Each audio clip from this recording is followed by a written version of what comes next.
কেন রে জিব্রাইল 15 দিন আসলি না, 15 দিন আমারে কেন কান্দাইনি? জিব্রাইল কয় হুজুর আমি আসতে চাই গো, কিন্তু আমার মালিক যে আমারে আসতে দেয় না। জিব্রাইল কয় আমি তো আসতে চাই, কিন্তু আল্লাহ আমারে আসতে দেয় না। জিব্রাইল বলে পয়গম্বর আমি আসতে চাই, আমার মালিক আমারে আসতে দেয় না। আল্লাহর নবী বলেন জিব্রাইল রে, কি এমন অপরাধ আমি নবী করছি যে তোরে আমার মালিক আসতে দেয় না? কি করছি আমি বল? জিব্রাইল কয় হুজুর 15 দিন আগে আপনার কাছে মক্কার কিছু লিডার আসছিল, প্রায় 15 জনের মতো। মক্কার বাগা বাগা কিছু লোক আপনার কাছে আসছে, 3টা প্রশ্নের জবাব আপনাকে দেওয়ার জন্য তারা বলছে। আপনি তাদেরকে উত্তর দিছেন আগামীকালকে বলবেন। এই কথাটা আমার মালিকের কাছে পছন্দ হয় নাই। আমার যুবক ভাইরা, মুরব্বী বাবারা, এখান থেকে উম্মতের বহুত বড় একটা শিক্ষা নেওয়া দরকার। এখানে আমাদের শিকার আছে, বুঝার আছে। উম্মতকে শিক্ষা দেওয়ার জন্য এই ঘটনাটা আল্লাহ ঘটাইছে। পয়গম্বরের কাছে যখন 3টা প্রশ্নের জবাব চাইল রে, পয়গম্বর তাদেরকে বলল আগামীকালকে বলবো। এই আগামীকালকে বলবো কথাটা আল্লাহর কাছে পছন্দ হয় নাই, কারণ আমার নবী আগামীকালকে বলবো এর আগে ইনশাআল্লাহ বলে নাই। কথা কি বুঝতেছেন? মাঝখানে কি বলে নাই? ইনশাআল্লাহ নবী বলে নাই। এই কারণে আমার আল্লাহর কাছে কথাটা পছন্দ হয় নাই। আর নবী একবার ইনশাআল্লাহ না বলার কারণে 15 দিন আমার নবীরে আল্লাহ কান্দাইছে। একবার ইনশাআল্লাহ না বলার কারণে পয়গম্বর কানল রে। একদিন 2 দিন নয়, 15 দিন আমার নবী কাঁদছে।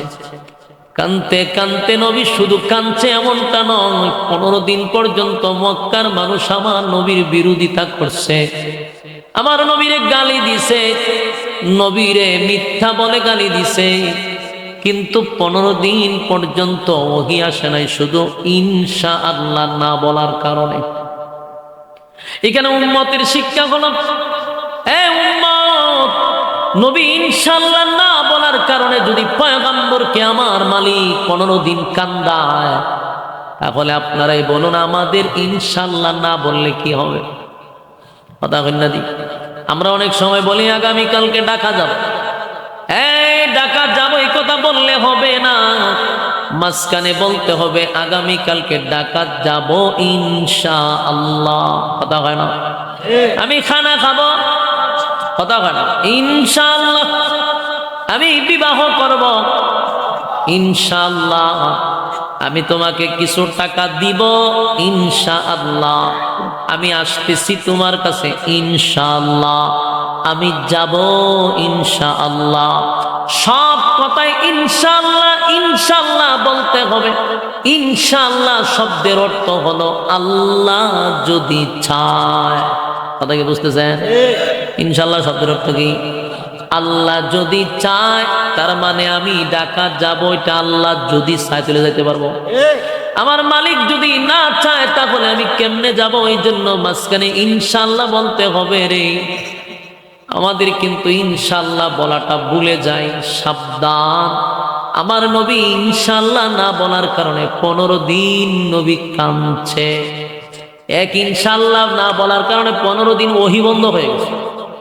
জিব্রাইলে আসে না, 15 দিন আসলো না ইনশাআল্লাহ না বলার কারণে।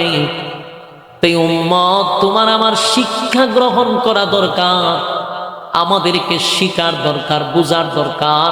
আমরা কোনো কাজে ইনশাআল্লাহ ভুলবো না। হ্যাঁ, কথা বল না, আমরা কি ইনশাআল্লাহ ভুলবো?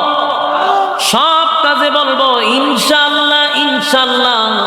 এটা ভোলা যাবে না, ইনশাআল্লাহ ভোলা যাবে না।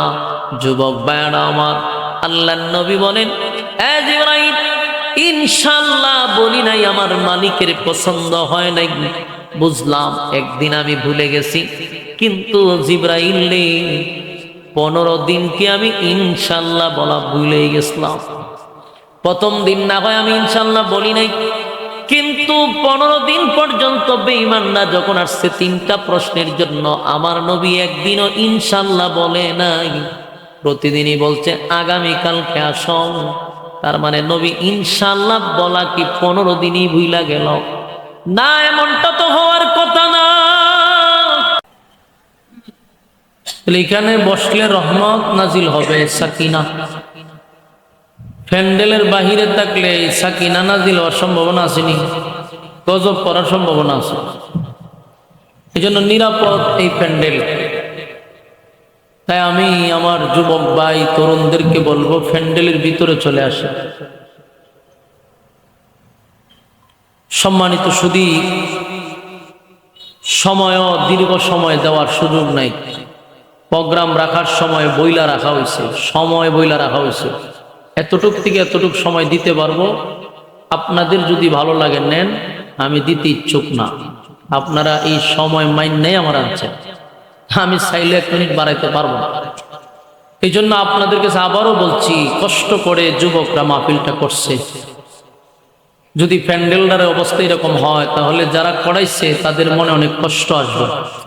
ভাই, এটা বন্ধ করেন না, গুমগুমিটা বন্ধ করেন না, নয়েজ দেয় কেন? হ্যাঁ, 3বার 4বার কইছি, মানে 2-3 বার না কইলে তো আপনার ভালো লাগে না। এই মাহফিলটা যারা করছে, বলুন এই অবস্থা দেখলে যুবকদের মন খারাপ হইব না? আগামীতে মাহফিলটা করাইতে তাদের কি আর ইচ্ছুক হইব, আগ্রহ বাড়ব? আগ্রহ কমব? যে গ্রামবাসীর লেগে আমরা আয়োজন করছি, এর আগে গল্প করে। এই জন্য যুবকদের মন নষ্ট করা যাবে না। এদের দ্বারা উম্মতের অনেক ফায়দা হচ্ছে। এই যুবকরা যে মাহফিলগুলা করায়, এরা চাইলে গান বাজনা করতে পারত। তো আপনার শুকরিয়া আদায় করার দরকার যে এরা আজকে ইসলামিক এই আয়োজনগুলা করতেছে। এদের দ্বারাও ইসলামের বহু ফায়দা হইতেছে। যেন এদের জন্য শক্তি, মনোবল না কমে, তাদের পাশে দাঁড়ানো দরকার। সম্মানিত সুধী, আমি আপনাদের সামনে একটা কমপ্লিট সূরা তেলাওয়াত করছি। সূরাটার নাম হইল সূরা দুহা। এই সূরাটার থেকে আলোচনা করার চেষ্টা করব। রব্বে কারীম যেন বলার তৌফিক দান করে, আপনাদেরকে শ্রবণ করার তৌফিক দেয়, আমিন। এই সূরাটা নাজিলের অনেকগুলা কারণ আছে। এর মধ্যে উল্লেখযোগ্য যে কারণগুলা, এর মধ্যে একটা কারণ হলো রাসূল অসুস্থ ছিলেন। ওহী যে আসতো, কোরআনের আয়াতগুলা যখন রাসূলের উপরে নাজিল হইতো, এটা লোড অনেক বেশি। কোরআন নাজিল হইলে রাসূল অসুস্থ হয়ে যেত, শরীরে তাপ উঠে যেত, কম্পন সৃষ্টি হইত। তো মাঝে মধ্যে প্রথম দিক দিয়া ওহী আসা কিছু সময় বিরত রাখত। এটা নবীর শরীরের উপরে ডিপেন্ড করে। তো এরকম রাসূল একবার অসুস্থ হয়ে গেছে। অসুস্থ হওয়ার কারণে পয়গম্বর যে কন্টিনিউ তাহাজ্জুদের নামাজ পড়তেন,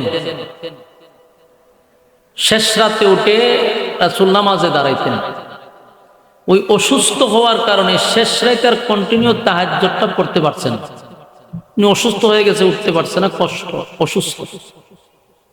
তো রাসূল যে তাহাজ্জুদ পড়তো, তখন কিন্তু অনেক বেঈমানরা রাত্রের বেলা তারাও জায়গা বসে থাকতো নবীর তাহাজ্জুদের তেলাওয়াত শোনার জন্য।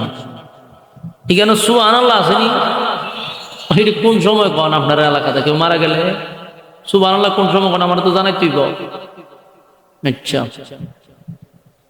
মাঝে মাঝে কইয়েন আপনারা কোন সময় কোনটা কোন, আমার তো জানা নাই। রাসূল আরবি সাল্লাল্লাহু আলাইহি সাল্লামের তেলাওয়াত শোনার জন্য বিধর্মীরা, যারা সারাটা জীবন রাসূলের বিরোধিতা করে, এরকম লোকরা নবীর তেলাওয়াত শুনবার জন্য রাত জেগে বসে থাকতো। সুবহানাল্লাহ। এমনি সমালোচনা করে, দিনের বেলা বিরোধিতা করে, রাত্রের বেলা বসে থাকে নবীর তেলাওয়াত শুনলেন। তো রাসূল তো অসুস্থ, এখন রাত্রে উঠতে তাহাজ্জুদ করতে পারে। তো এই যে বিধর্মীরা বসে থাকতো, এরা খুব বিরক্ত হয়েছে।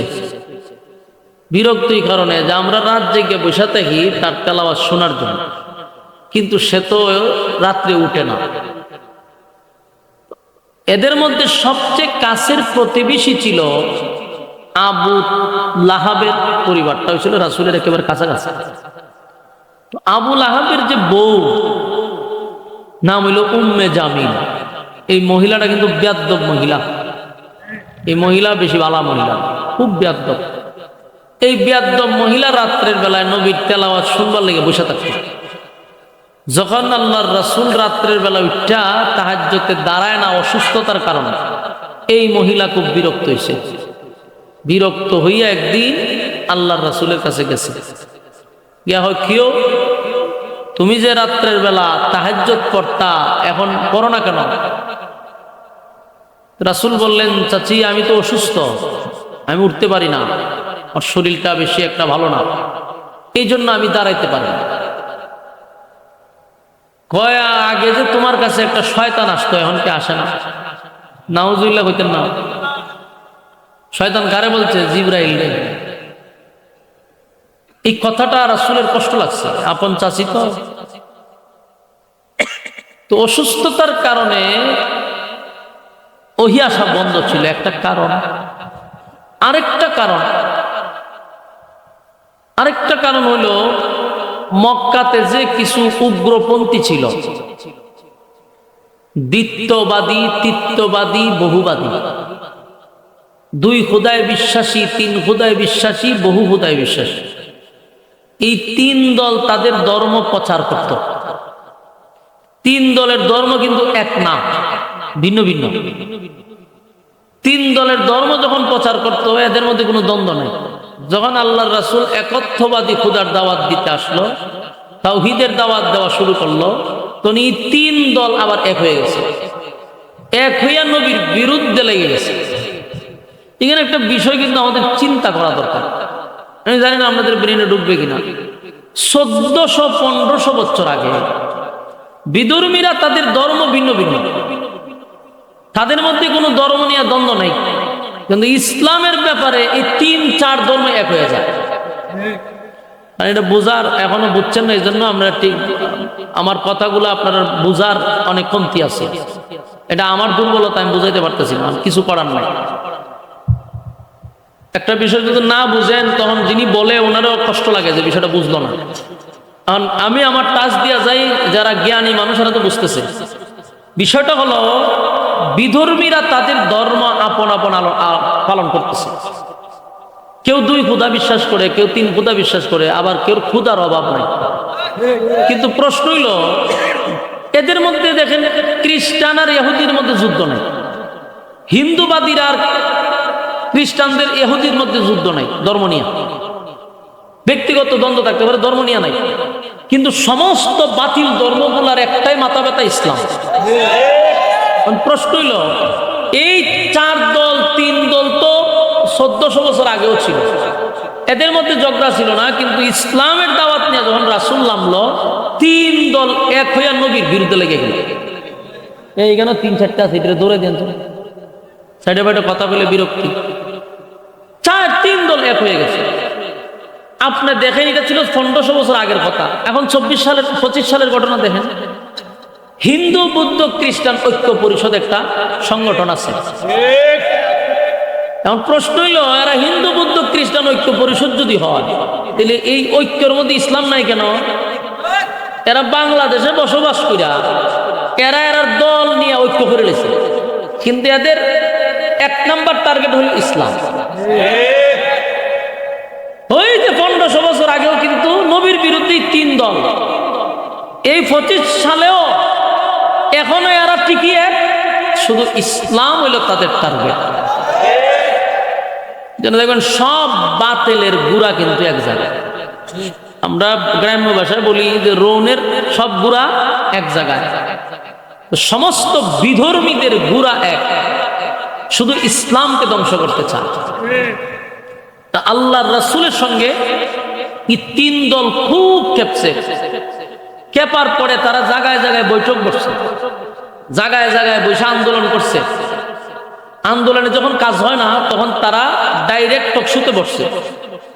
রাসূলকে নিয়ে এরা 10-15 জন আসছে বসছে, কিন্তু 10-15 জন মক্কার মাথা নিয়ে আসছে, কিন্তু রাসূল একা কথা বইলে এরা পারে না। বুঝেন নাই মনে কথা? আমি আরো বুঝাই বলতেছি, মনে করেন এরা 10-15 জন জ্ঞানী লোক রাসূলের সামনে বসছে, এরা রাসূলকে একের পর এক প্রশ্ন করতেছে ধর্ম নিয়ে, কিন্তু রাসূল কয়েকটা কথা বলে এরা 10-15 জনের জায়গা বসায় করা হয়, আর সামনে আগাইতে পারে না কথা বলে। তখন তারা বারবার লজ্জিত হয়।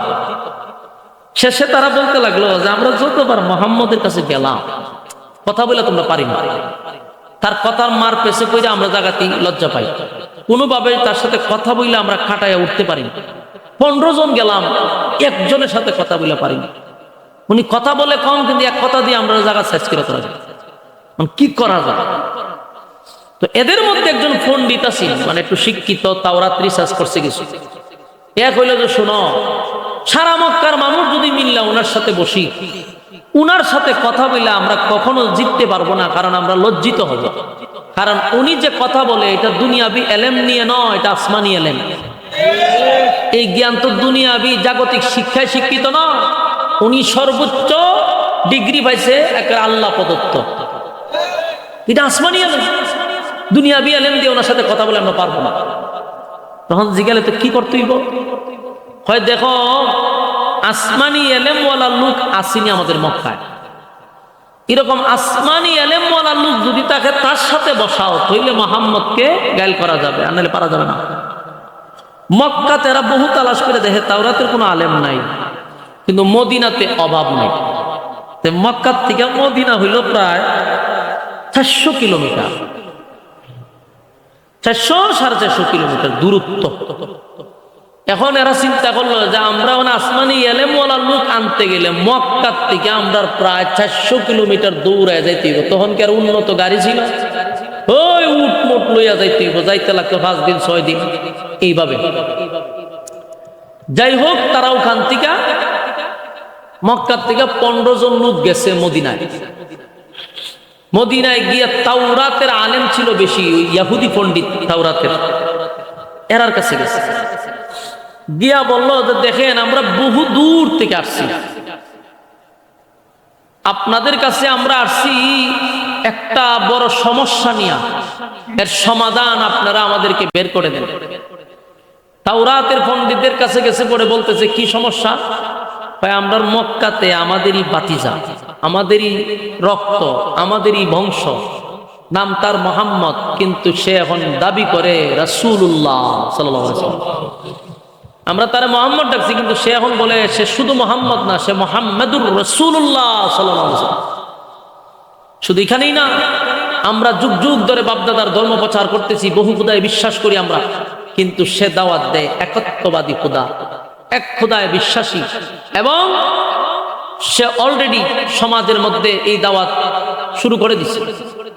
এখন তার কাছ থেকে আমরা বাঁচার জন্য, তারে আটকানোর জন্য, তার শেষ করার জন্য কি করা লাগে? আপনাদের আসমানি এলেম দিয়ে আমাদেরকে সাহায্য করুন। ওই বুঝেন, বন্ডজন গেছে। তাওরাতের পণ্ডিতটা তাওরাত কিতাব খুলে বলতেছে আচ্ছা ঠিক আছে, তো লোকটার নাম কি? মুহাম্মদ। বলে জি মুহাম্মদ। বাপের নাম কি? আব্দুল্লাহ। বলে জি আব্দুল্লাহ। আপনারা জানেন কেমন? বলে কথার উত্তর দে, জানি কেমন এটা পরে। দাদার নাম কি? Abdul Muttalib. বলে জি আব্দুল মুত্তালিব। কুরাইশ বংশী জন্ম নিছে। বলে জি। মার নাম কি? আমেনা ছিল। জি আমেনা ছিল। এই এক একটা কথা বলে, আর তাওরাতের আলেম আগের থেকে সব বলা শুরু করছে।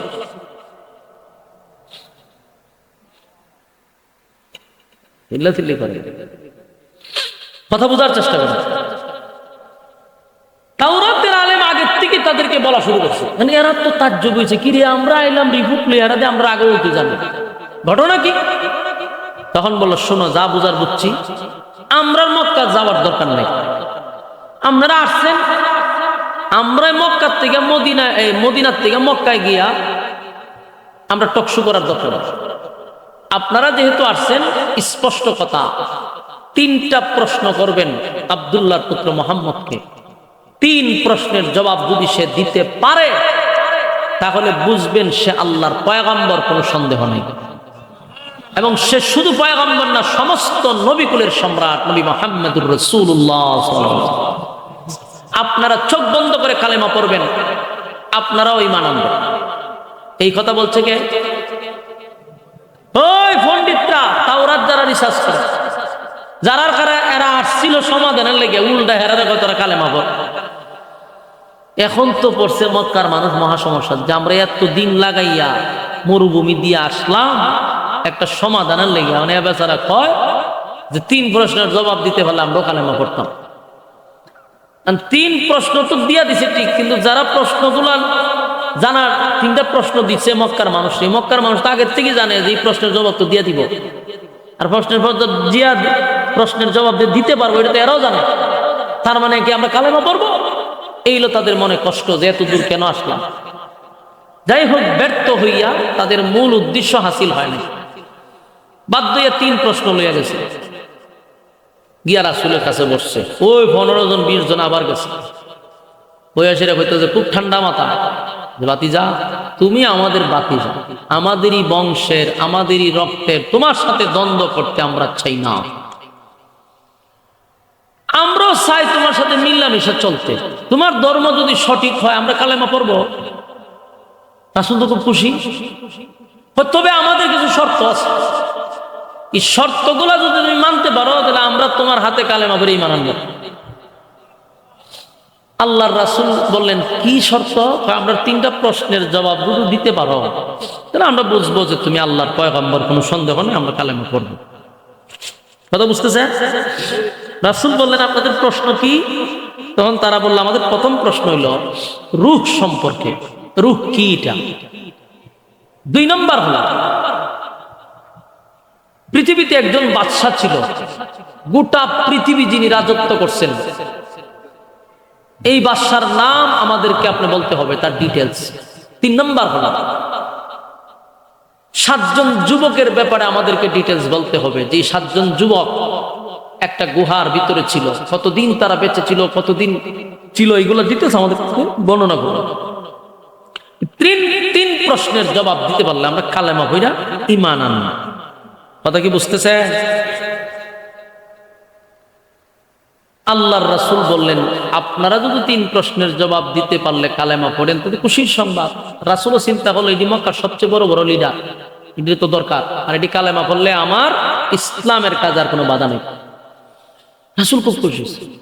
শেষে রাসূল বলল ঠিক আছে, আপনারা আগামীকালকে আসেন, আমি 3 প্রশ্নের জবাব দিয়ে দিব। রাসূলের ধারণা হলো সকালে জিব্রাইল আসে, বিকালে জিব্রাইল আসে, সন্ধ্যায় জিব্রাইল আসে, আমি 3 প্রশ্নের জবাব জিব্রাইলকে বললে জিব্রাইলের পক্ষ থেকে জবাব আসবে, তাদেরকে দিয়ে দিব আগামীকাল। তারা সবাই চলে গেছে, কিন্তু এদিন সারাদিন জিব্রাইল আসে না, রাতেও আসে না, সকালেও আসে না, দিনও আসে না। এখন রাসূল উত্তর দিবে কোথার থেকে? রাসূল কি গায়েব জানতো? আপনারা ধারণা কি আকীদা কিতা? রাসূল যদি গায়েব জানতো 3 প্রশ্নের জবাব তো জাগাতি দিয়া দিত, কিন্তু আল্লাহ রাসূল বলছেন আমি পরে জানাবো। তার মানে আল্লাহর পক্ষ থেকে জানাইলে আমি জানাবো। ব্যক্তিগত রাসূল জানতেন না যতক্ষণ আল্লাহ জানাইতো না। এটা হলো আহলে সুন্নাত ওয়াল জামাতের আকীদা। এখন পরের দিন জিব্রাইল তো আসে নাই, এরা আবার 15 জন আসছে। আয়েশা কো কিও? আমরা 3 প্রশ্নের জবাবের জন্য মক্কার সবচেয়ে বড় বড় মাথাওয়ালারা আপনার কাছে আসছি, 3 প্রশ্নের জবাব দেন। রাসূল কই থেকে দিব? জিব্রাইল তো আসে না। কয় আপনারা আগামী কালকে আসেন, আজকে হবে না। বাধ্য হইয়া এই 15 জন আবার চলে গেছে। এদিনও জিব্রাইল আসছে না, অথচ জিব্রাইল সকালে বিকালে আসে, এদিনও আসে না। আবার আসছে মক্কার লোক, আবার নবী বলছে আপনারা আগামী কালকে আসেন। 3-4 দিন যাবার পরে বলেন তো দেখি আর মেজাজ গরম হইব নি? কথা বলি এমনিতে আর মেজাজ গরম হয়েছে নবীরে দিয়ে। আবার এখন পাইছে একটা সূত্র, আরো তারা ক্ষিপ্ত উঠছে। আপনারা গ্রামের ইমাম সাহেবের কাছে যদি একটা ফতোয়া নিয়ে আসেন, বলে হুজুর ফতোয়াটা দেন তো। হুজুরে কইছে যে আগামী কালকে আসেন। পরের দিন বলেন হুজুর আইলাম তো, আজকে ফতোয়াটা দিয়ে দেন। হুজুরে বলে না, কাল খাইেন। 3 দিনের মাথাতে আমরা সেটা ইমাম সাহেব বাই করে দিবেন। বলে এই জাতে ইমামের দরকার নাকি? আবার খালি এটা শেষ না, গ্রামে গ্রামে 8 বার কইবেন, বলে কি জাতের ইমাম রাখছে রে, একটা ফতোয়া দিতে পারে না। 3 দিন ধরে বাড়ার ধরে গেলাম, ইমাম বিদায় করো তাড়াতাড়ি। আর গ্রামে গঞ্জে ইমামের বিরুদ্ধে অপপ্রচার করবেন। ঠিক তেমনি ভাবে রাসূলের বিরুদ্ধে তারা শুরু করলো অপপ্রচার। দেখছ আমরা যে কইছিলাম সে নবী না, যদি সে নবী হইতো আমাদের 3 প্রশ্নের জবাব দিয়া দিত। শুরু করছে পুরা মক্কাতে নবীর বিরুদ্ধে আন্দোলন, মিছিল, সমালোচনা, অপপ্রচার। 1 সপ্তাহ হয়ে গেছে, জিব্রাইল আসে না, প্রশ্নের জবাব দিতে পারে না। শুরু হইল 10 দিন, জিব্রাইল আসে না, প্রশ্নের জবাব দিতে পারে না। টানা 15 দিন হয়ে গেছে। কয়দিন? 15 দিন হয়ে গেছে, কোনো আয়াতও আসে না, জিব্রাইলও আসে না। এই পরিস্থিতি এমন হয়েছে, আল্লাহ রাসূল সাল্লাল্লাহু আলাইহি সাল্লাম নিজে চিন্তা করে গেছে যে ঘটনাটা কি। যেখানে জিব্রাইল সকালে আসতো, বিকালে আসতো, এখন আসে না কেন? নবী নিজে চিন্তিত। আর গোটা মক্কাতে শুরু হয়েছে নবীর বিরোধিতা, সমালোচনা। মানুষ যেখানে পারে এখানে নবীর বিরোধিতা করতেছে। কেউ বলতেছে মুহাম্মদের আল্লাহ মুহাম্মদকে ভুলে গেছে। কেউ কয় মুহাম্মদের কাছে একটা শয়তান আসতো, এখন আর আসে না। নাউজুবিল্লাহ। এরকম ভাবে 15 দিন যখন হয়ে গেছে, নবী নিজে কান্না শুরু করছে। নবী কান্না শুরু করছে আর নিজেই বলা বলি করতে লাগলো যে আমারে কি আমার আল্লাহ ভুলে গেছেন? নবী কাঁদতেছে। আল্লাহর হাবিব চোখের পানিগুলো ছেড়ে দিয়া কান্না শুরু করছে। আর কত? 1 দিন 2 দিন না 15 দিন হয়েছে। 15 দিন পর্যন্ত যখন কোনো জিব্রাইল আসে না, নবীও তার প্রশ্নের জবাব দিতে পারে না। আল্লাহ নবী একটা সময় চোখের পানিগুলো ছেড়ে দিয়া কান্দে আর বলে, মালিক, গোটা মক্কা নগরীর অলিতে গলিতে যেখানেই সেখানেই আমার বিরুদ্ধে অপপ্রচার, মানুষ আমারে গালমন্দ করে। আল্লাহ, আপনি জিব্রাইল কেন পাঠান না? জিব্রাইল কেন আসে না? প্রশ্নের জবাব কেন আমি দিতে পারলাম না? তাই তো মক্কার মানুষ আমার বিরুদ্ধে অপপ্রচার শুরু করছে। নবীজির চোখ দিয়া পানি পড়ে আর কান্দে। কিছুক্ষণ পর পর নবী আসমানের দিকে শুধু তাকায়া থাকে। হায় রে, জিব্রাইল কখন আসবে? জিব্রাইলের অপেক্ষায় নবী আসমানের দিকে তাকায়া থাকে, কিন্তু জিব্রাইল আসে না। এই জন্য নবী কান্দে। আর মানুষ বলা বলি করতে লাগলো, নিশ্চয়ই মুহাম্মদের আল্লাহ মুহাম্মদকে ভুলে গেছে, মুহাম্মদকে ভুলে গেছে। তাই নবী কান্দে আর বলে, মালিক, আপনিও কি আমি নবীরে ভুলাই গেলেন? নবী যখন কান্না শুরু করছে, আল্লাহ, মক্কার মানুষ বলে গো, আপনি নাকি আমারে ভুলে গেছেন, আপনি নাকি আমারে ভুলে গেছেন। নবীর কান্না যখন শুরু হয়ে গেল, 1 দিন 2 দিন নয়, নবী 15 দিন কাঁদছে রে, 15 দিন কাঁদছে। মুক্তার দানার মতো নবীর চোখ দিয়া পানি পড়ছে। 15 দিন কাঁদছে আর গালিগালাজ শুনছে। একটা সময় একদিন নবী তাকায়া দেখে জিব্রাইল আসমান থেকে নামতেছে। জিব্রাইল আলাইহিস সালাতু ওয়াস সালাম যখন জমিনে পদার্পণ করলো, আল্লাহর হাবিব দৌড়াইয়া জিব্রাইলের কাছে গিয়া একটু অভিমান সুরে বলল, জিব্রাইল, কেন আসছস? 15 দিন কেন আসলি না আমারে বল। জিব্রাইল কয়, হুজুর, আপনার কান্নার কারণে আপনি বারবার বলতেছেন আল্লাহ আপনারে ভুলে গেছে। তাই আল্লাহ এই মুহূর্তে একটা সূরা নাজিল করছে আপনারে খুশি করার জন্য। সূরাটার নাম হলো সূরা দুহা। এই ঘটনারে কেন্দ্র করে সূরা নাজিল হয়। কিন্তু নবী বলেন, সূরা নাজিল হয়েছে, আগে শুনবো পড়ে, আগে বল কেন 15 দিন আসলি না? হ্যাঁ জিব্রাইল, 15 দিন কেন আসলি না?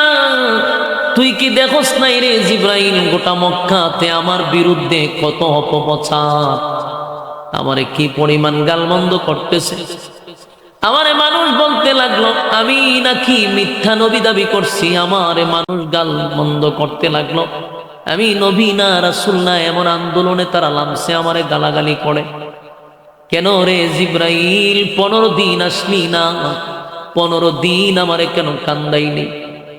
জিব্রাইল কয়, হুজুর, আমি আসতে আসতে চাই গো, কিন্তু আমার মালিক যে আমারে আসতে দেয় না। জিবরাইল কয় আমি তো আসতে চাই, কিন্তু আল্লাহ আমারে আসতে দেয় না। জিবরাইল বলে পয়গম্বর আমি আসতে চাই, আমার মালিক আমারে আসতে দেয় না। আল্লাহর নবী বলেন জিবরাইল রে, কি এমন অপরাধ আমি নবী করছি যে তোরে আমার মালিক আসতে দেয় না? কি করছি আমি বল?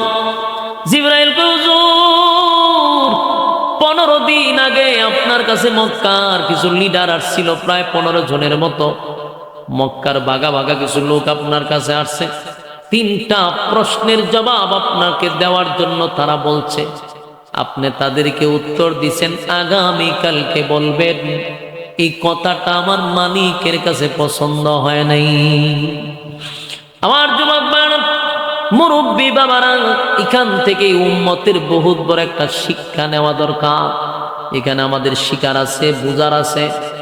উম্মতকে শিক্ষা দেওয়ার জন্য এই ঘটনাটা আল্লাহ ঘটাইছে। পয়গম্বরের কাছে যখন 3টা প্রশ্নের জবাব চাইল রে, পয়গম্বর তাদেরকে বলল আগামীকালকে বলবো। এই আগামীকালকে বলবো কথাটা আল্লাহর কাছে পছন্দ হয় নাই, কারণ আমার নবী আগামীকালকে বলবো এর আগে ইনশাআল্লাহ বলে নাই। কথা কি বুঝতেছেন? মাঝখানে কি বলে নাই? ইনশাআল্লাহ নবী বলে নাই। এই কারণে আমার আল্লাহর কাছে কথাটা পছন্দ হয় নাই। আর নবী একবার ইনশাআল্লাহ না বলার কারণে 15 দিন আমার নবীরে আল্লাহ কান্দাইছে। একবার ইনশাআল্লাহ না বলার কারণে পয়গম্বর কানলো রে। একদিন 2 দিন নয়, 15 দিন আমার নবী কাঁদছে। কানতে কানতে নবী শুধু কাঁদছে এমনটা নয়, 15 দিন পর্যন্ত মক্কার মানুষ আমার নবীর বিরোধিতা করছে, আমার নবীরে গালি দিছে, নবীরে মিথ্যা বলে গালি দিছে। কিন্তু 15 দিন পর্যন্ত ওহী আসে নাই, শুধু ইনশাআল্লাহ না বলার কারণে। এখানে উম্মতের শিক্ষা হলো, এ উম্মত, নবী ইনশাআল্লাহ না বলার কারণে যদি পয়গম্বরকে আমার মালিক 15 দিন কান্দায়, তাহলে আপনারাই বলুন আমাদের ইনশাআল্লাহ না বললে কি হবে? কথা কইনা দি।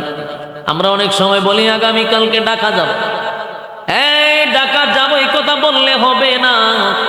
মাঝখানে বলতে হবে আগামীকালকে ঢাকা যাব ইনশাআল্লাহ। কথা হয় না?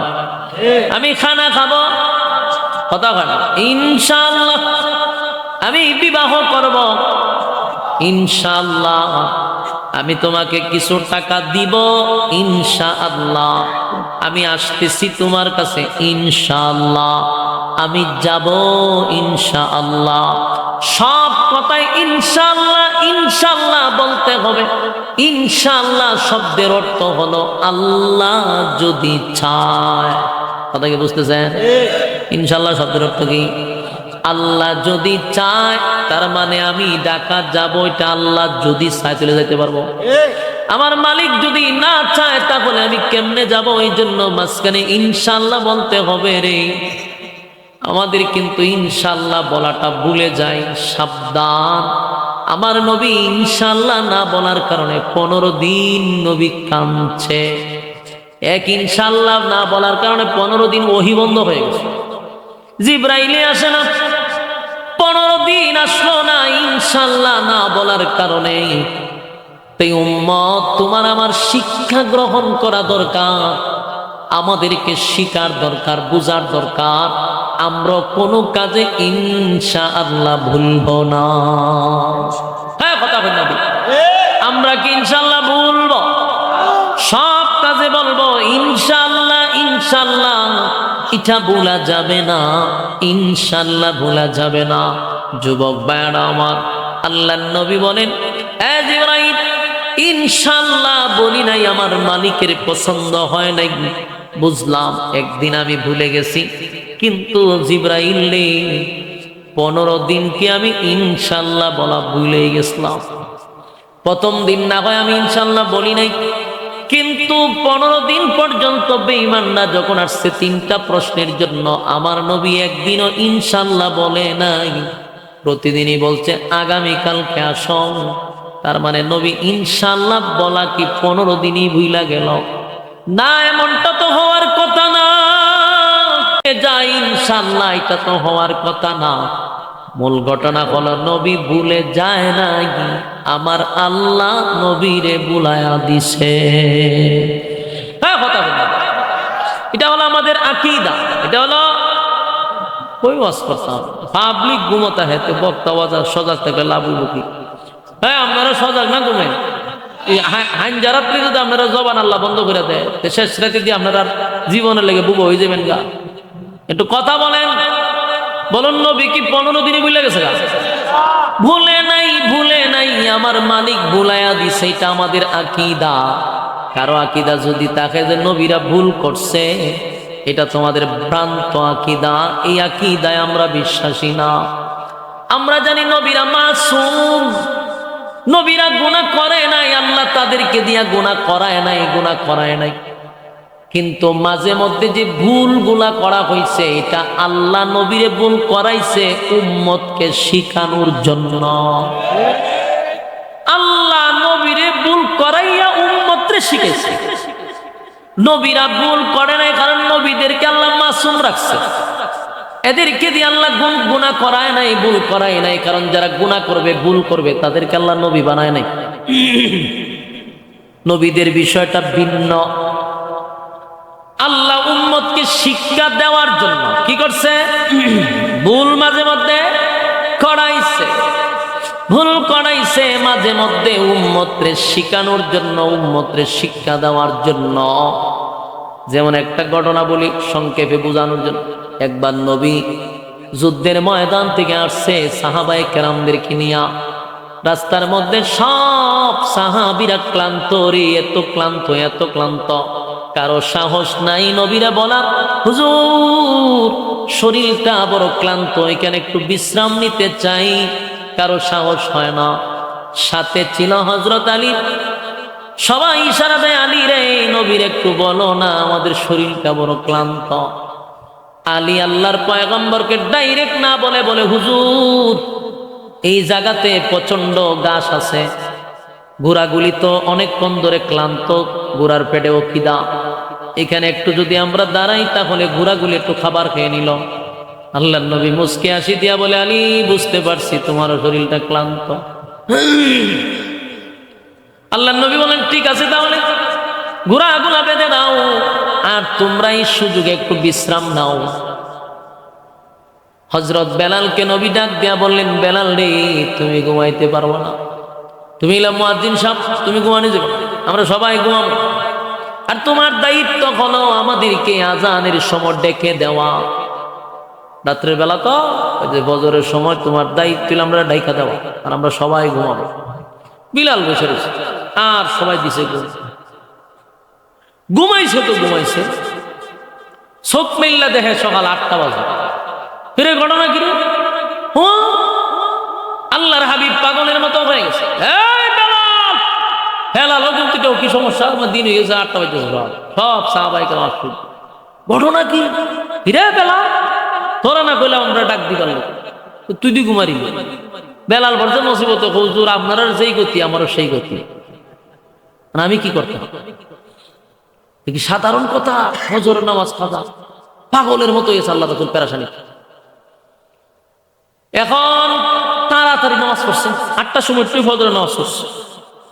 পড়ার পরে রাসূল আশ্চর্য হয়ে গেল, কেউ তো আর রাসূলকে কিছু বলতে পারে না। উমরের তো একটু সাহস বেশি। উমর বলছে, আমার একটু কথা আছে। কি কথা? আপনি না আল্লাহর নবী?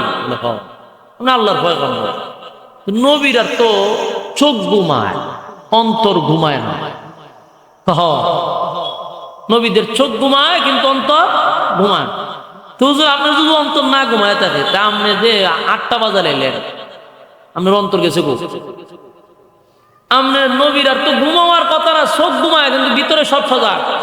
তা আপনি যে ঘুমায় গেলেন গা, ঘটনাটা কি? রাসূল কয়, আমার চোখ ঘুমায়, অন্তর ঘুমায় না কথাটি, কিন্তু আজকে আমার অন্তর শুদ্ধ ঘুমায় গেছে। সুবহানাল্লাহ। আচ্ছা বুঝলাম, এটাও বুঝলাম আপনার অন্তর আল্লাহ ঘুম পাড়াই দিছে। আমরার বেলাল জানে ঘুমাই গেছে, আমরাও ঘুমাই গেছে অন্তর শুদ্ধা। জিব্রাইল কি ঘুমায় না হুজুর? কোন জিব্রাইল তো ঘুমায় না। জিব্রাইল আমরা ডাক দিল না কেন? কই এটা তো কথা ঠিক, জিব্রাইলে ডাকলো না কেন? নবী জিব্রাইলের আশা বই দিছে, হ্যাঁ জিব্রাইল কইরে।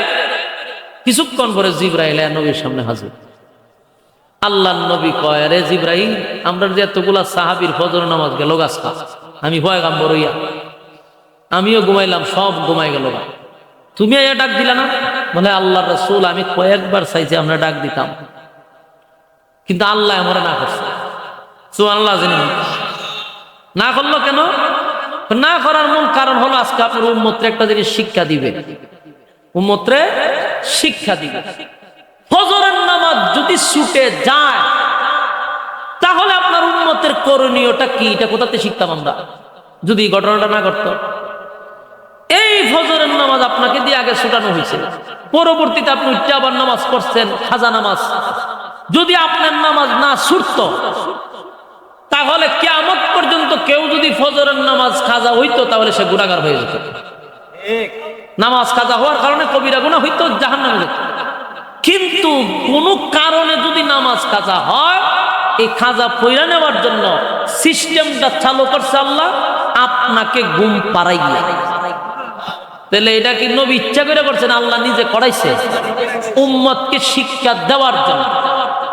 আমরা যে নামাজে ভুল হইলে সালাম ফিরে সোজদা দেই না, এটা শিখছি কই থেকে? নবী শিখাইছে। তাহলে নবী অবশ্যই ভুল করাইছে আল্লাহ, নবীরে দিয়ে ভুল করাইয়া সমাধান দিছে, এইভাবে ভুল হইলে এইভাবে সালাম ফিরে এইভাবে দিতেইব। উম্মত শিখছে। তো নবীরে দিয়ে আল্লাহ ভুল না করে আমরা শিখতাম কই থেকে? তবে নবীরা ভুল করেন নাই, আমরা আকীদা হলো আল্লাহ ভুল করায় উম্মতরে শিক্ষা দেওয়ার জন্য। কথা কি ক্লিয়ার? আল্লাহর হাবিব 15 দিন পর্যন্ত তো ভুলার কথা না। একদিন না ইনশাল্লাহ বুলালিস, 2 দিন 3 দিন ডেলি বুলালা, প্রতিদিন ভুলার কথা না। কিন্তু প্রতিদিন কেন ভুলে গেল? বলে প্রতিদিন ভুলে নাই, আল্লাহ বুলাইয়া দিছে। মালিক বুলাইয়া দিল উম্মতকে শিখানোর জন্য। এবার জিবরাইল বলে, হুজুর এই কথাটা আমার মালিকের কাছে পছন্দ হয় নাই, কারণ আপনি ইনশাআল্লাহ বলেন। ইনশাআল্লাহ উম্মত যেন না বলে, এটা হলো সবচেয়ে বড় শিক্ষা। আর কোনদিন আপনারা বলবেন, সব কাজে বলবো ইয়াদ রাখবেন। এবার নবী কান্দে আর বলে, জিবরাইল মক্কার মানুষ আমারে বলে আমার মালিক নাকি আমারে ভুলে গেছে। 15 দিন তুই আসলি না, আমার মালিক তোমারে পাঠাইল না। গোটা মক্কার মানুষ আমারে গালি দেয়, আমার বিরোধিতা করে। আমিও চিন্তায় পড়ে গেছি, আমার মালিক কি আমারে ভুইলা গেছে, আমার মালিক কি আমারে ভুইলা গেছে, আমার মালিক কি আমারে ভুলে গেল নাকি? এই চিন্তায় পয়গম্বর কান্দে।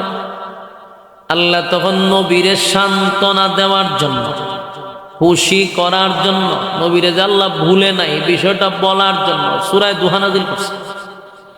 যে সূরা আপনাদের সামনে আমি তেলাওয়াত করছি, আল্লাহ তখন নাজিল করে কি বলে শুনে, ওয়াদ-দুহা ওয়াল-লাইলি ইযা সাজা মা ওয়াদ্দা'আকা রাব্বুকা ওয়া মা ক্বালা। আপনারা ফুলা পান্ডি এমন বিরক্তিকর, আল্লাহ এদের বুঝও দিছে না যে এর একটা মাহফিল চলতেছে, আমরা কাছে দিয়ে এত জোরে জোরে চিল্লাই। পারিবারিক শিক্ষাও তো মানুষের অনেক কিছু শিখে, যে এখানে এতগুলা মানুষ বসে একটা কোরআনের আলোচনা চলতেছে, আয়াত করা হইতেছে, এখানে জোরে জোরে কথা বলে আর ফুর্তি আমোদ করে হাসাহাসি করছে। আফসুসি ফুলাপান গুলার জন্য। মনোযোগ দিয়ে শুনেন, আল্লাহ তখন নাজিল করে প্রথম বলেন ওয়াদ-দুহা। 2টা কসম করছে সূরার মধ্যে। কয়টা কসম? 2টা কসম। ওয়াদ-দুহা ওয়াল-লাইলি ইযা সাজা মা ওয়াদ্দা'আকা রাব্বুকা ওয়া মা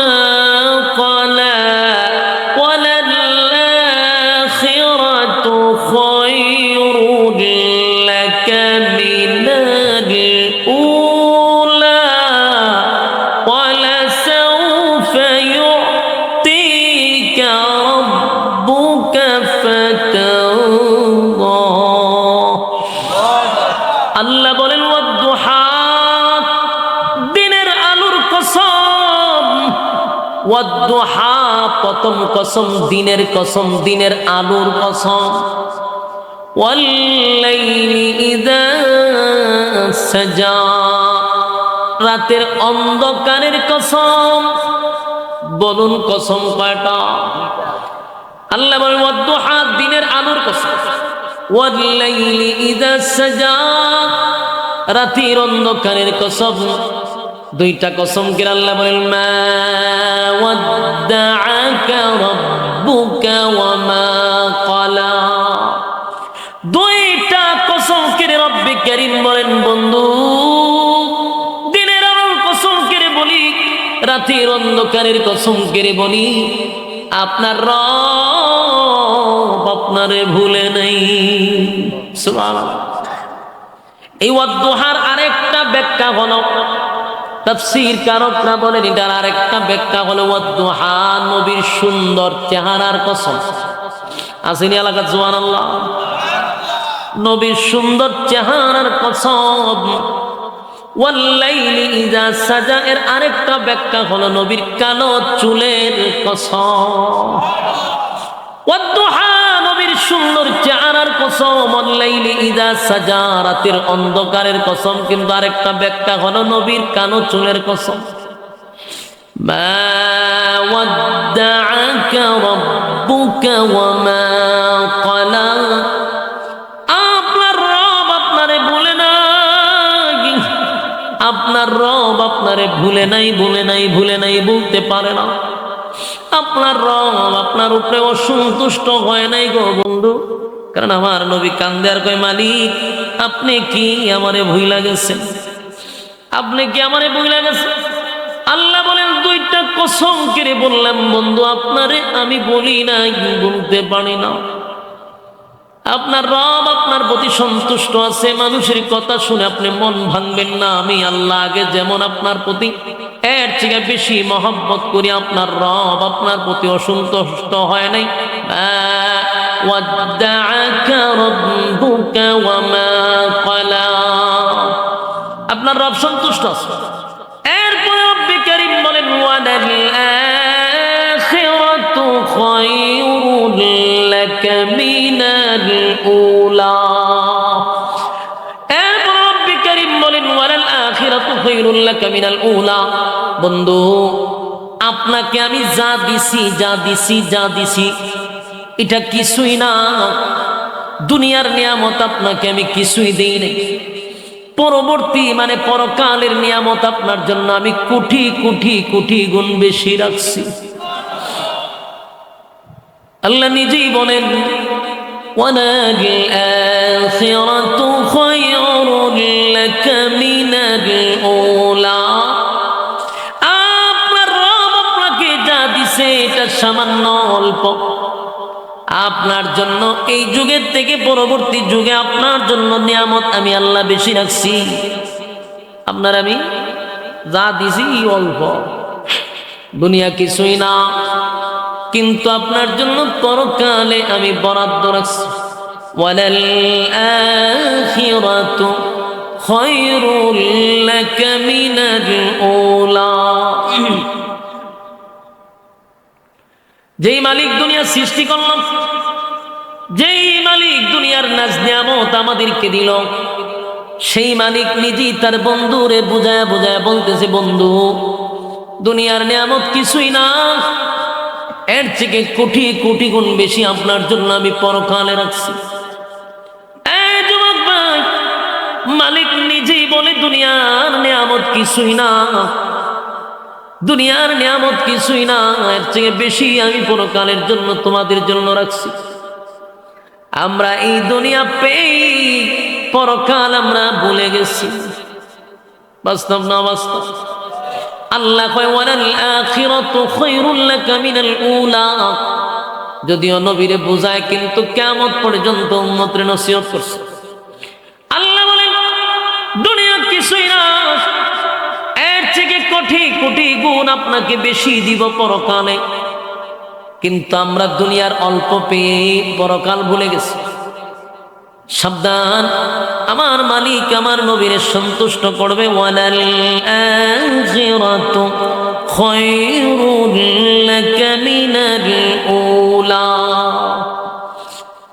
এরপরে রব্বি কারীম বলেন ওয়ালাসাউফা ইউতিকা রাব্বুকা ফাতারদা। এই আয়াতে বলেন ওয়ালাসাউফা ইউতিকা রাব্বুকা ফাতারদা। রব্বি কারীম বলেন বন্ধু খুব শীঘ্রই আমি আপনাকে খুশি করব। এই কথাগুলি আগে বোঝার চেষ্টা কর। 15 দিন নবী আমার কাঁদল, নবীর চক্ষু দিয়া পানি জড়াইল, আর আল্লাহ 15 দিন পরে সূরা নাজিল করে আমার নবীরে কতগুলা আনন্দ দিতেছে, কতগুলা সান্ত্বনা বন্ধুরে বন্ধু দিতেছে। আবার বন্ধুরে বোঝায় বন্ধু কান্দেন না, আমি আপনারে এই দুনিয়ার থেকে বেশি গুণ আপনারে পরকালে দিব। আবার বলে ওয়ালাসাউফা ইউতিকা রাব্বুকা ফাতারদা। খুব শীঘ্রই আমি কে আপনাকে খুশি করব। তাফসীর কারকরা বলেন আল্লাহ কেন বললেন ওয়ালাসাউফা ইউতিকা রাব্বুকা ফাতারদা, নবীরে শীঘ্রই খুশি করবে। এর মানে এটা হলো কি, এর মানে এটা দুইটা কারণ হতে পারে। একটা হলো মক্কা বিজয়ের আনন্দ, নবীরে অচিরেই খুশি করবে, তার মানে মক্কা বিজয়। আর একটা তাফসীর কারক উল্লেখ করছে নবীরে 7টা আসমান টপকাই আর সাজিমে নিবে, সেই ইঙ্গিত মনে হয় নবীরে দিয়া দিছে। মেরাজের রজনীর ঘটনাকে উল্লেখ করে আল্লাহ ওয়ালাসাউফা ইউতিকা রাব্বুকা ফাতারদা। আল্লাহ বলে অচিরেই আপনাকে খুশি করব। হতে পারে মক্কা বিজয়, হতে পারে মেরাজের রজনী। আল্লাহ রাব্বুল আলামিন নবীরে একের পর এক সান্ত্বনা দেয়। এরপরে আল্লাহ যে কথা বললেন আলাম ইয়াজিদকা ইয়াতীমান, আলাম ইয়াজিদকা ইয়াতীমান ফাআওয়া। আল্লাহ বলেন তিনি কি আপনাকে এতিম অবস্থায় পান নাই? খুব মনোযোগ দিয়ে শুনুন, নবীর ভিশনের কথা আল্লাহ তুলছে। কেন তুলছে? মনে করেন দুই বন্ধু আপনারা অভিমান করছেন, বন্ধুর প্রতি বন্ধু অভিমান করছে, আপনার কি মন ওয়াজ আছে? আমার তো লক্ষণ আপনারা দেখতেছেন, ওয়াজ করি দিকে ছায়া রয়েছেন সেদিকে। হ্যাঁ মনোযোগ, আমি কি গিচ্ছা কইতাছি? বাপ দাদার গিচ্ছা শুরু করছি না আমি? হ্যাঁ ফিরের গিচ্ছা। তা আপনারা কিতা বুঝলেন? মনোযোগ দেন। ফিরের গিচ্ছা বাবার গিচ্ছা শুনতে গেলে মনোযোগ লাগে না। কোরআনের কথা শুনবেন, আপনি প্রতিটা আয়াতের ব্যাখ্যা শুনবেন, মনোযোগ দিবেন না। আফসুস আপনি এদিকে চাইছেন কেন? আমার তো কোনো ইম্পর্টেন্ট ব্যক্তি এখন এখানে আছে, তাহলে অসুবিধা কি? যিনি কথা বলবে ইনি আপনার কাছে সবচেয়ে বড় হল। আমার পরে আমি উড়ে গেলে আমার শিখে উনি বড় হবে, কিন্তু এখন আমি আপনার কাছে গুরুত্ব, আপনার কথা শুনেন, মনোযোগ দিয়ে শুনেন। আইসি অভিগঞ্জ থেকে আপনি এখান থেকে বই আমার ওয়াজ শুনতেছেন না, তো গেলে পরে কি করবেন? সময় তো শেষ, লস আপনার আমার না। মনোযোগ দিলে আপনার আল্লাহ, আমার আছে আর 5 মিনিট, মনোযোগ দেন না কেন?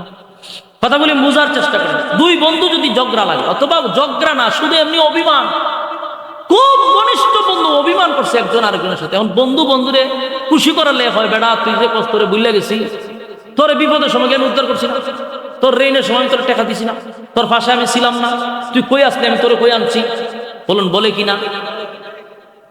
কেড়ে দিতেছ ও রমিয়া ফাঁকনামি করে ওয়াজ শেষ হয়েছে না আমার দেখা গোছ, উল্টা পাল্টা ডিসিপ্লিন শুরু করে দিয়েছেন আপনারা। ওয়াজ শেষ হয়েছে আমার, এখন কাগজ দেখো আপনি ওয়াজ শেষ করে নেন, সঙ্গীত গাওয়া শুরু করেন। কি এক আজিব অবস্থা! কেন বলবেন ওয়াজ কি শেষ হয়েছে? নি শেষ হইল। মনোযোগ দেন। বন্ধুর সাথে বন্ধু যদি অভিমান হয় তখন কি কয়? তখন ওই ফিসনের কথা স্মরণ করায় যে তুই যে কষ্ট করে বুঝলে গেছি, হ্যাঁ বেটা তোর বিপদের সময় টাকা দিছি না, হ্যাঁ তোর আমি উদ্ধার করছি না, তোর জন্য এটা করছি, তোর জন্য এটা করছি, মানে হ্যাঁ বুঝায় যে তোর প্রতি তো আমি কিন্তু উপহার করে যাইছি, তুই কেমনে কষ্ট করে বুঝলে গেছি। ঠিক তেমনি ভাবে আল্লাহ নবীরে বুঝাইতেছে আপনি কেমনে কোন আপনার ভুলে গেছি, এটা হইল না, আপনারা বলতাম কেন আমি? আল্লাহ তখন নবীরে পিছনের কথা স্মরণ করায়, আলাম ইয়াজিদকা ইয়াতীমান ফাআওয়া, আপনি কি এতিম ছিলেন না? আপনাকে আমি এতিম অবস্থায় পেয়েছিলাম, আমি কি আপনাকে আশ্রয় দেইনি? আল্লাহ হইতেছে। এরপর আল্লাহ বলেন ওয়াজাদাকা দাল্লান ফাহাদা, আপনি কি পথ হারা অবস্থায় ছিলেন না? আমি আপনাকে পথ দেখাই দিচ্ছি। পথ হারা বলতে কি বুঝাইলেন? কারণ যিনি এতিম, যার কেউ নাই, সে তো পথভ্রষ্ট হওয়ার কথা, কিন্তু আমি আল্লাহ তো আপনাকে ওই জায়গায় যেতে দেই নাই, আপনাকে আমি সোজা রাস্তায় রাখছি, এটা তো আমি আল্লাহ করছি, তো আমি আপনার পাশে ছিলাম না কিভাবে? আল্লাহ বলতেছে। রব্বে কারীম বলেন ওয়াজাদাকা দাল্লান ফাহাদা, আমি কি আপনাকে পথ হারা অবস্থায় পেয়ে পথ দেখাই নাই? ওয়াজাদাকা আইলান ফাআগনা, এই জায়গাটা হলো গুরুত্বপূর্ণ। ওয়াজাদাকা আইলান ফাআগনা, আপনাকে কি আমি গরিব অবস্থায় পাই নাই? পরবর্তী আপনাকে আমি ধনী বানাই। প্রথম আপনাকে নিঃস্ব অবস্থায় আমি পাই, পরবর্তীতে আপনাকে আমি ধনী বানাই। এখানে একটা বিষয় আলেম ওলামাদেরকে জানা দরকার, এবং আপনাদের এটা বেশি বোঝা দরকার, পাবলিকদের কাছে প্রচার করা দরকার। এই আয়াতটা আল্লাহ বলেন আপনি গরিব ছিলেন, আমি আপনাকে ধনী বানাইছি। বলুন, প্রথম কি বলছে? গরিব ছিলেন, পরে কি কয়? ধনী বানাইছি। কিন্তু আমাদের কপাল এত খারাপ, বাংলাদেশে আমাদের কাঠমৌলবীরা শুধু এক ওয়াজ পাইছে, নবী গরিব ছিল, নবীর ভেড়ো ভাত্তরা ছিল। এই খানদিরে ওয়াজ করে নবী ভেড়োর ভাত্তর, নবী গরিব, নবী গরিব। এটা আগের পৃষ্ঠা, পরের পৃষ্ঠা আমি ধনী বানাইছি। ধনী বানাইছি ওয়াজ করাস না। আমার নবী এক সময় গরিব ছিল, ওয়াজ শুনতে শুনতে তো ভাই মগজ হচ্ছে গেছে, কিন্তু নবীর আল্লাহ ধনী বানাইছে, এই ওয়াজ আর আমরা শুনি না। আল্লাহ নবীরে দেশের রাষ্ট্রনায়ক বানাইছে, নবী দেশের বাদশা ছিল, বাদশা ছিল। সুবহানাল্লাহ। আপনারা অনেক শ্রোতা আছে এইখানের মধ্যে আছে, নবী যে দেশের রাষ্ট্রনায়ক ছিল, নবী যে দেশের প্রেসিডেন্ট ছিল, অনেক মুসল্লিরা জানেই না, জানে খালি নবীর ঘরে ভাত্তর আছে। এই ওয়াজ খুব জনমের মতো মুখস্থ হয়েছে, কিন্তু নবী যে দেশের প্রেসিডেন্ট ছিল, দেশ চালাইলো, এটা জানে না। নবী দেশের সেনাপতি ছিল, যুদ্ধের ময়দানে গেলে উনি নিজেই সেনাপতি হয়ে যেতেন, উনি আবার দেশ চালাইতেন, উনি দেশের প্রেসিডেন্ট ছিলেন, রাজত্ব চালাইছেন, আর আমরা খালি ওয়াজ উনি ভেড়ে ভাবতাম। কিন্তু আল্লাহ এখানে স্পষ্ট বলছে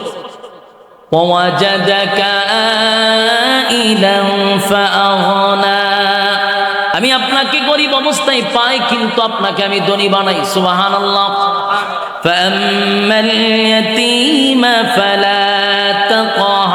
তাই এতিমের প্রতি আপনি কঠোর হইয়েন না। তার মানে কি, যদি আমরা কেউ গরিব এতিম থাকে, এদের প্রতি কঠোর হওয়া যাবে না। এতিমের পাশে দাঁড়াইতে হবে, এতিমদেরকে কঠোর ভাবে কথা বলা যাবে না, এতিমদের প্রতি আমাদের কঠোর হওয়া যাবে না। এরপর আল্লাহ বলেন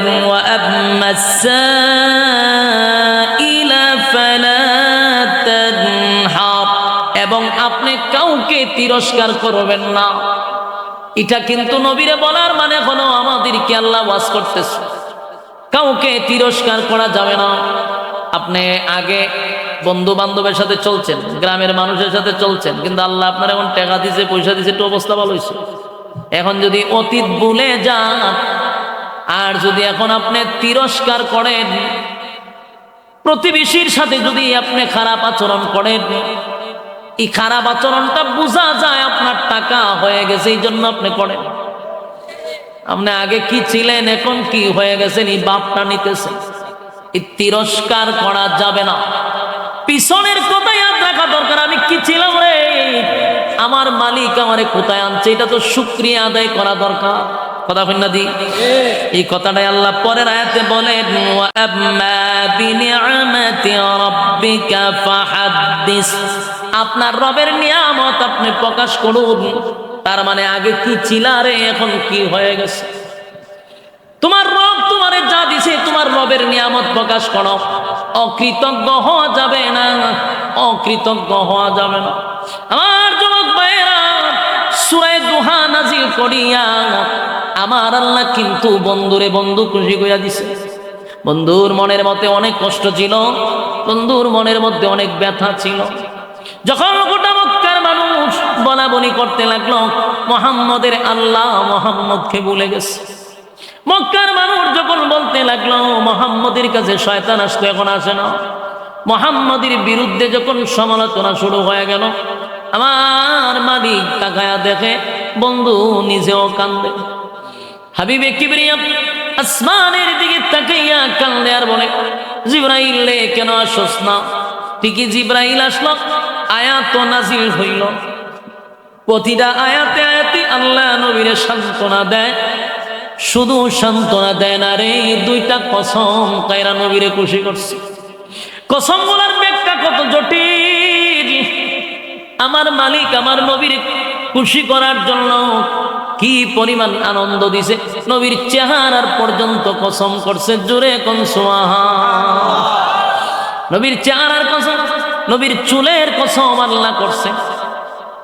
চেহারার কসম, চুলের কসম করে আল্লাহ বলেন, বন্ধু আপনারে ভুলি নাই, বন্ধু আপনার রব আপনার প্রতি অসন্তুষ্ট হয় না। আমার নবীরে খুশি করে আনন্দ দিছে। যুবক ভাইরা আমার, এই সূরা দুহা নাজিল হওয়ার মূল কারণ হলো বন্ধুরে বন্ধু খুশি করা। কথা কি বুঝতেছেন? আল্লাহ বুঝার আপনাদেরকে তৌফিক দান করুক, বলনেওয়ালা শুননেওয়ালা উভয়কে। সম্মানিত সুধী, আমার পরবর্তী বক্তা আপনাদের এখানে আসবে। বয়ান শেষ হয় নাই, আমার পরেও আলোচক আছে, কথাগুলি শুনবেন। আমি আপনাদের সামনে একটা সূরা নিয়ে আলোচনা করছি, যতটুকু পারছি সংক্ষিপ্ত আকারের। এটার নাজিল হওয়ার কারণ সরল তর্জমাগুলি আপনাদের সামনে উপস্থাপন করার চেষ্টা করছি। রব্বে কারীম যেন আমাকে আপনাকে মানার আমল করার তৌফিক দান করে, সকলেই বলে আমিন। আসসালামু আলাইকুম ওয়া রাহমাতুল্লাহি ওয়া বারাকাতুহু। ভাই এগুলা কি সঙ্গীত গাওয়া বলেন, হ্যাঁ?